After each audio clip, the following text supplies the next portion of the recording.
साथियों नमस्कार। ये एक बहुत बड़ी असमंजस की स्थिति बन चुकी है। सरकार की तरफ से जो ये जवाब दिया गया, इस जवाब से बेहद निराशा है।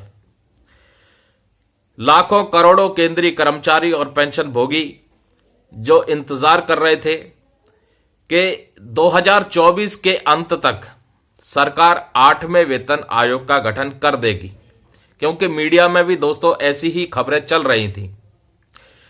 और 2024 के अंत तक सरकार ने 8वें वेतन आयोग का गठन तो किया नहीं, लेकिन एक ऐसा जवाब दे दिया जिससे और भी ज्यादा निराशा हाथ आई। और वो आप सबको भी पता है, केंद्रीय मंत्री जी की तरफ से लोकसभा में भी और राज्यसभा में भी जवाब दे दिया गया कि फिलहाल कोई भी प्रस्ताव 8वें वेतन आयोग के गठन को लेकर के सरकार में विचाराधीन नहीं है। सैलरी और पेंशन जो केंद्रीय कर्मचारियों को मौजूदा समय में मिल रही है, वो 7वें वेतन आयोग की सिफारिशों के अनुसार मिल रही है, जिसमें सैलरी, भत्ते और पेंशन तीनों चीज शामिल है। अब सवाल जो सबसे बड़ा खड़ा हो रहा है कि आगे जो सैलरी और पेंशन का रिवीजन होना है, जो हर 10 साल के बाद होता आया था वेतन आयोगों के माध्यम से, उसी परंपरा के हिसाब से जो अगला सैलरी और पेंशन रिवीजन होना है वो 1 जनवरी 2026 से होना है। और समय रह गया है मात्र 1 साल। और सरकार की तरफ से स्पष्ट जवाब दे दिया, कोई प्रस्ताव विचाराधीन नहीं है 8th सेंट्रल पे कमीशन के गठन को लेकर के फिलहाल। तो अब ये जो बड़ा प्रश्न चिन्ह खड़ा होता है कि आखिरकार अब सैलरी और पेंशन का रिवीजन सेंट्रल गवर्नमेंट एम्प्लॉयज और पेंशनर्स की कैसे होगी, कौन से फॉर्मूले के तहत होगी। क्या इस चीज की संभावना है कि आने वाले कुछ महीनों के भीतर सरकार 8वें वेतन आयोग का गठन करेगी, या इस चीज की भी पॉसिबिलिटीज है कि किसी नए मैकेनिज्म को सरकार इंट्रोड्यूस कर सकती है। मीडिया रिपोर्ट्स बताती हैं कि इस बार सरकार कुछ नया लेकर के आ सकती है सैलरी और पेंशन रिवीजन के लिए। हमने फाइनेंशियल एक्सप्रेस की रिपोर्ट भी पढ़ी और उसके बारे में भी आपको वीडियो के माध्यम से बताया कि एम्प्लॉयज यूनियंस का भी मानना है कि सरकार नए मैकेनिज्म को इंट्रोड्यूस कर सकती है। और जो ये पे कमीशन बेस्ड अप्रोच है, इस पे कमीशन बेस्ड अप्रोच में एक बड़ा बदलाव देखने को मिल सकता है, इसकी भी पॉसिबिलिटीज हैं। हालांकि सरकार की तरफ से अभी तक कोई भी स्पष्टीकरण नहीं किया गया है, कोई पुष्टि नहीं की गई है, लेकिन उम्मीद की जा रही है कि अगर अभी तक 8वें वेतन आयोग का गठन सरकार ने नहीं किया है और कोई प्रस्ताव ही विचाराधीन नहीं है, तो कुछ न कुछ इस परंपरा में बदलाव देखने को मिल सकता है। अब बीच में खबर चली सरकार के जवाब के बाद कि परफॉर्मेंस बेस्ड सैलरी हाइक की जा सकती है। अब परफॉर्मेंस बेस्ड सैलरी हाइक ये कैसे हो सकता है, ये इसकी पॉसिबिलिटीज कैसे हो सकती है, चांसेस क्या हैं इस भाई। कर्मचारियों का चलो ठीक है, उनकी परफॉर्मेंस देख सकते हैं, पेंशनरों की परफॉर्मेंस कहां से देखोगे। दूसरा, अगर परफॉर्मेंस बेस्ड इंक्रीमेंट सिस्टम या सैलरी हाइक कर्मचारियों के लिए भी अगर लागू होती है, तो क्या एक सवाल खड़ा नहीं होता कि ये जो अप्रोच है एक बहुत बड़े करप्शन को जन्म देगी। क्योंकि जिस कर्मचारी की सैलरी बढ़ोतरी होनी है उसकी परफॉर्मेंस का आकलन किया जाएगा, और क्या इस चीज की फुल गारंटी है कि वो जिस परफॉर्मेंस के आधार पर अपनी सैलरी बढ़ोतरी की उम्मीद रखेगा, क्या उसकी सैलरी बढ़ोतरी की जाएगी। और इस बात की क्या गारंटी है कि जिसकी परफॉर्मेंस ही नहीं उसकी सैलरी नहीं बढ़ेगी। तो दोनों ही लिहाज से एक बहुत बड़े करप्शन को ये जन्म दे सकती है ये नई अप्रोच। तो कहीं ना कहीं ये जो मीडिया में खबरें चली कि परफॉर्मेंस बेस्ड अप्रोच, इसकी संभावना नजर नहीं आ रही है। परफॉर्मेंस बेस्ड अप्रोच का दूसरे तरीके से अगर समझे तो एक तरह से कर्मचारियों की सैलरी हाइक प्राइवेटाइज हो सकती है, क्योंकि आप परफॉर्मेंस देंगे आपकी सैलरी बढ़ेगी, नहीं देंगे नहीं बढ़ेगी, और करप्शन सबसे बड़ा इसमें आएगा।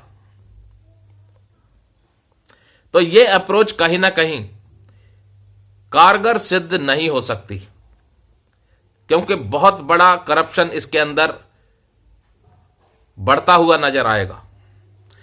अब फिर कैसे बढ़ेगी सैलरी और पेंशन? क्या होगा वो तरीका जिसके तहत सैलरी रिवाइज होगी? कुछ खबरें मीडिया में ऐसी भी चली कि जो 7th पे कमीशन में फिटमेंट फैक्टर इस्तेमाल किया गया उसी में रिवीजन कर दिया जाए, और कुछ खबरें ऐसी चल रही हैं कि महंगाई को एक आधार बनाया जा सकता है, कॉस्ट ऑफ लिविंग को आधार बनाया जा सकता है, डॉक्टर एक्रॉयड का फॉर्मूला भी इस्तेमाल में लाया जा सकता है। तो ये अभी सिर्फ अनुमान लग रहे हैं, किसी भी तरह की आधिकारिक पुष्टि सरकार की तरफ से नहीं है, अपने अपने विचार सामने आ रहे हैं।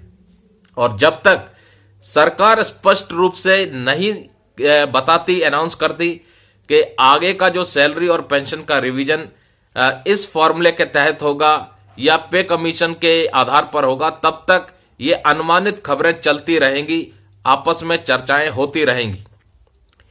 लेकिन अब चूंकि पिछले 10 सालों से जो सरकार के द्वारा कार्य किए गए हैं, जो रिफॉर्म्स किए गए हैं विभिन्न क्षेत्रों में, विभिन्न सेक्टरों में, उससे देश की अर्थव्यवस्था को बल मिला है, सरकार की आर्थिक स्थिति मजबूत हुई है। सरकार के दावे हैं जो मीडिया रिपोर्ट्स के हवाले से हम पढ़ते रहते हैं और न्यूज में सुनते रहते हैं।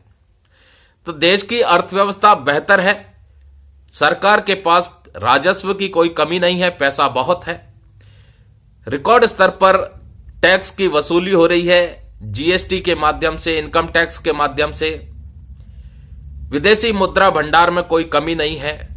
तो इस चीज का अनुमान लगाया जा सकता है कि जिस प्रकार की सरकार की आर्थिक स्थिति है और सरकार के जो दावे हैं पिछले 10 सालों में आर्थिक प्रगति के, तो 7th पे कमीशन से बेहतर सैलरी और पेंशन का रिवीजन इस बार होना चाहिए। अब कितना रिवीजन होगा, कितनी सैलरी बढ़ेगी, ये आने वाले समय में पता चलेगा। लेकिन मौजूदा समय में 7th पे कमीशन की जो रिकमेंडेशन है उसके अनुसार मिनिमम बेसिक पे 18,000 रुपए है, और कर्मचारी यूनियन अपना तैयारी करके चल रही हैं कि सरकार 8वें वेतन आयोग का गठन करेगी तो हम मांग रखेंगे फिटमेंट फैक्टर 2.86 की। अब फिटमेंट फैक्टर 2.86 का मतलब लगभग मिनिमम बेसिक पे एक कर्मचारी की 51,000 रुपए के करीब बैठेगी, और ये अगर सरकार अप्रूव कर देती है फिटमेंट फैक्टर 2.86 तो एक बहुत ही अच्छा खासा सैलरी में उछाल देखने को मिलेगा, और उसी तरह से पेंशनरों की मिनिमम बेसिक पेंशन में भी एक अच्छा खासा उछाल देखने को मिलेगा।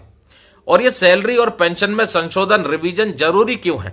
जरूरी इसलिए है कि जो वास्तविक महंगाई है उस वास्तविक महंगाई से लड़ने के लिए जो सैलरी है, जो पेंशन है वो कम है, महंगाई भत्ता कम है। तो ये जो गैप आ गया है, इस गैप को फिलअप करने के लिए सैलरी और पेंशन का समय समय पर रिवीजन होना आवश्यक है, ताकि कर्मचारियों की जो आर्थिक स्थिति है वो बेहतर रहे, पेंशनरों की आर्थिक स्थिति बेहतर रहे, आर्थिक संरक्षण मिले, एक समाज में एक सभ्य जीवन जी सके, उसके लिए बढ़िया उनके पास परचेजिंग पावर होनी चाहिए जो कि उनकी आर्थिक स्थिति मजबूत करने से होगी। और देश के केंद्रीय कर्मचारी जो कि एक प्रतिष्ठित जो है पद होता है, लोगों की नजर होती है कि सरकारी जॉब लगे। अब सरकारी जॉब में अगर सरकारी तनख्वाह अच्छी नहीं होगी तो जो सिविलियन हैं वो आकर्षित नहीं होंगे, तो गवर्नमेंट जॉब को अट्रैक्टिव बनाने के लिए भी सैलरी और पेंशन में संशोधन करना जरूरी है। आप अपने कमेंट जरूर कीजिएगा दोस्तों, और चैनल को सपोर्ट करिए ज्वाइन बटन का इस्तेमाल करके। नमस्कार, जय हिंद, जय भारत दोस्तों।